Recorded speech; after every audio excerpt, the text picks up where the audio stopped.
It looks like a fun new novelty dining experience, but safety is at the forefront of this New York cafe owner's mind. We spray the plastic area, we spray, of course, we spray the table, we spray the chair, and as you can see, there is two openings on those bubbles, one there, one there. We let the bubble breathe for a few minutes until we get a new set of customers. While some US states are adapting to life under coronavirus restrictions, others are moving in the opposite direction. We are today moving into what we initially called phase 3, and what that'll mean for the restaurants is that there will not be limitations from the state of Florida. Florida's governor has also banned fines against people who refuse to wear masks. That, even as the nation's death toll surpassed 200,000 this week, the highest in the world. And while the number of new infections has decreased since summer's spike, experts say they are still too high. We have to do it differently because things are way out of hand. We have 50,000 people a day being infected, 40 to 50,000 people. We can still put this genie back in the bottle. States like Wisconsin and Utah are the latest to experience huge spikes in case numbers. Health experts warn that the oncoming colder weather and flu season could see the numbers worsen if prevention measures are not widely embraced. Images that can't be forgotten. In March, Italian military trucks carried dead bodies away to relieve an overloaded cemetery in Bergamo. Italians were gripped by grief and fear as the outbreak of the coronavirus pandemic upheaved society. Now, a little normality has returned to Italian life. Bars and restaurants are open, the mandatory temperature check serving as a reminder to stay vigilant. Other European countries, including France, Spain and the UK, are staring down a second wave of the virus. But numbers here are staying relatively low. The figures in Italy have stabilised for several weeks. We are averaging 1,500 cases per day. Compared to the rest of Europe, the epidemic hit Italy earlier. So Italy was very aware of the problem and immediately put in place a very severe and strong containment plan. Experts say this is why Italy hasn't had to impose new restrictions being put in place in other parts of Europe. Apart from the strictly policed lockdown and the robust contact tracing, Italians have willingly adopted mask wearing. Italian citizens have been very respectful of all the rules. When I see on the news the images of other European cities, I see many more people without masks than in Italy. But they don't have much of a choice, because they risk being hit with a hefty €400 fine. I just think that people obey the masks here, and I think the police enforce it, and that's important. It's not to say there won't be a rise in cases. Authorities say they are expecting one. But many here are hoping that the current measures in place will make the second wave more ripple than tsunami.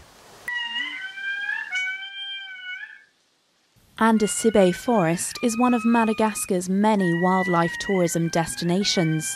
Owing to the coronavirus lockdown and closure of the borders, the lemurs that live here have recently had more alone time than they're used to. Visitor numbers are gradually increasing, but with international flights still suspended, the usual foreign tourists are being replaced by Malagasy people. This family made a 4-hour drive from the capital to come and see their island's iconic creatures. During the lockdown, I decided I really wanted to get out of Antananarivo when it was over, to visit new places we've never seen before. I'm really happy to see the lemurs because they're not in captivity. We're seeing them in their natural habitat. It's so exciting to see them up close, to see their way of life, even the way that they eat. Madagascar's tourism workers welcome the locals, but it's not enough. They need the footfall provided by international flights, though these have not operated since March 2020. This hotel and landowner used to employ around 100 people, The majority of them have now been unemployed for more than 3 months. D'habitude, à cette période, on est en pleine haute saison et on fait un taux de remplissage de plus de 90%. Usually at this time of year, it's high season and we'd be 90% full.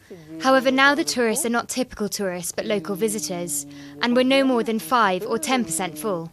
On a un taux de remplissage qui ne va pas dépasser les 5 ou 10%. The pandemic is also having a disastrous impact on local nature. Forest guide Pascal has noticed a large increase in deforestation, the like of which he hasn't seen in over 30 years. Because of the lockdown, many local villagers have cut down the trees for firewood because they can sell it. Others make timber. They're illegally exploiting the forest to make money.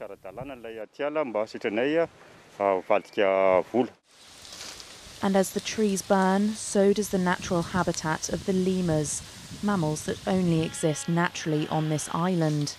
This is a fragile ecosystem, but it is crucial for Madagascar's tourism industry, a sector that accounts for 7% of the island's economy. Stagnation in a place where people would normally be having fun. This is not how Uwe Röhrig had imagined things. His fair had only just opened when he had to close it down again because of a drastic increase in corona numbers in the Westphalian city of Hamm. We've put our heart and soul into this, weeks of work. It's really tough, it's shocking. We haven't earned any money all year and now we're having to write off potential income. And all of this because of a single wedding celebration, where more than 100 people were infected with the coronavirus. We're not to blame. As far as anyone can tell, there hasn't been a single instance anywhere of numbers going up in any way around a temporary leisure ground. Nonetheless, we're the first to feel the full impact. And it's frankly depressing that we are the ones who always end up paying the price. The closure of the fun fair was only one of the measures ordered by Mayor Thomas Hunstiger Petermann in a bid to get infection rates under control. He says he's now looking at how private festivities can be better monitored. We're keeping 150 as the upper limit in Hamm because we don't want anybody to start cancelling a wedding or a silver wedding anniversary. But up to 25 people, these occasions don't have to be registered. From 25 to 50, there must be advance notice so that we know what's happening and where. And from 50 to 150, they are subject to approval and will be taking a very close look. Many in Hamm are asking themselves how the couple in question could have been so unreasonable. It's really annoying. It puts people's well-being at risk, especially if it gets worse and the numbers go up even more. It's just not necessary. If everybody had just stuck to the rules, all this wouldn't have happened. I'm really not at all happy when I think about it. It's no good putting on a huge wedding like this with maybe 300 people, and then a third get infected, and they're responsible for a whole town being confronted with special regulations. So far, not everybody who is infected has been tracked down. The mayor is relying on volunteers who trace possible victims, people like retired doctor Peter Rode. It really pushes you to your limits, especially for people working at the local health offices who are organizing this whole operation.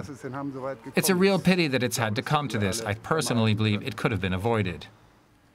Meanwhile, fairground operator Uwe Röhrig is now faced with the dismantling of his fair. I just hope we can get back to life as normal, that we can take part in fun fairs and other festivals as we always have, and I hope we can help make people a little bit happy. For now, though, fun is on hold.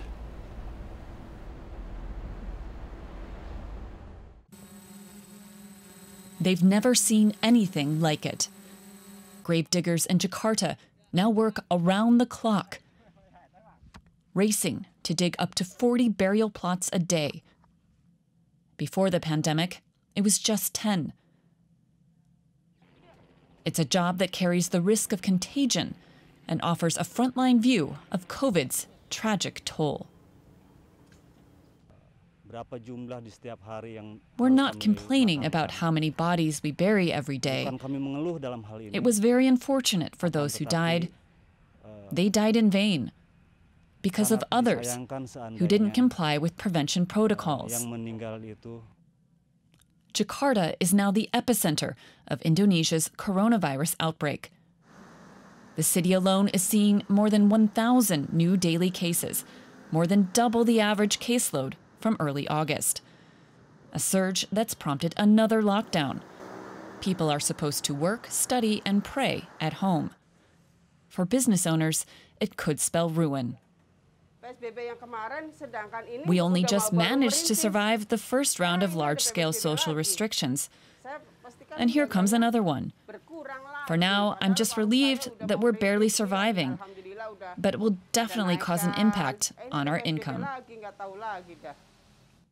A tough call for Jakarta's governor to reinstate restrictions, but he says it's necessary to help hospitals cope and keep people alive. It's not enough for us to say we're doing good because 3% fatality rate is considered good compared to other places.